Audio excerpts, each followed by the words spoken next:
এই সন্ত্রাসী সংগঠন ইসলামকে অনতিবিলম্বে বাংলাদেশের মাটি থেকে বহিষ্কার করতে হবে।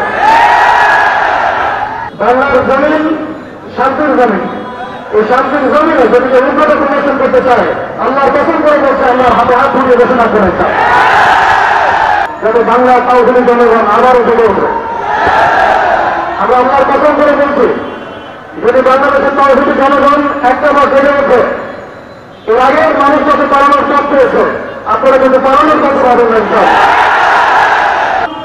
আমরা কখনোই বাংলাদেশের সাম্প্রদায়িক সম্প্রীতির বিরুদ্ধে নই, কিন্তু বাংলাদেশের 90% মুসলিম রাষ্ট্রের মধ্যে যখন দিনে দুপুরে আমাদের একজন মুসলিম ভাইকে কুপিয়ে জবাই করে হত্যা করা হবে, তখন আমরা পশ্চিমকালে চুপ করে বসে থাকবো না।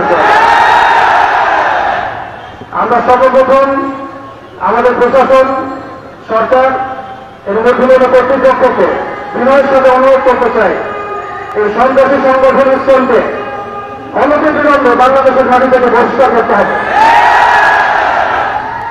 এই জঙ্গি দুজুর ভয়ের খেলা অনেক হয়েছে, বাংলাদেশের মুসলিম শান্তিকামী মুসলিম, কিন্তু এমন কোন পদক্ষেপ আপনারা নিতে পারবেন না বা ভুল করবেন না যাতে বাংলার তাওহীদি জনগণ আবারও জেগে ওঠে।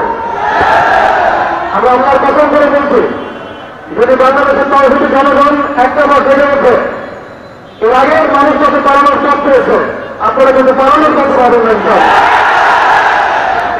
আমরা উন্নতার পথ বেছে নেব না, আমরা শান্তির পথ বেছে নেবে ঠিকই, আমরা ধৈর্য নেবে ঠিকই, কিন্তু আর কতজন ভাই মারা গেলে আমাদের হুঁশ ফিরবে, আর কতজন ভাই মারা গেলে আমাদের হুঁশ ফিরবে। আমরা আমাদের উৎপাদনের কর্তৃপক্ষদের বিনয়ের সাথে অনুরোধ করব, যারা ধীরে ধীরে আমাদের মুসলিম ভাইদেরকে যেভাবে রাস্তার মধ্যে কুপিয়ে হত্যা করেছে, লড়াই করেছে, এটা মিশন সোসাইটি এবং সন্ত্রাসী কর্মকাণ্ডের তীব্র প্রতিবাদ জানার পাশাপাশি আমরা এই উপযুক্ত বিষয় দাবি করি। এখানে অনেক বড় প্রোগ্রাম আছেন, আমি ছোট মানুষ বেশি কথা বলে যাচ্ছি না। আমি একটা দাবি উত্থাপন করতে চাই, বাংলার জমিন শান্তির জমিন, এই শান্তির জমিনে যদি কেউ উন্নত প্রদর্শন করতে চায়, আল্লাহর কসম করে বলছে, আল্লাহর হাতে হাত ধরিয়ে ঘোষণা করে চায়। الحمد لله رب العالمين، السلام عليكم ورحمة الله وبركاته।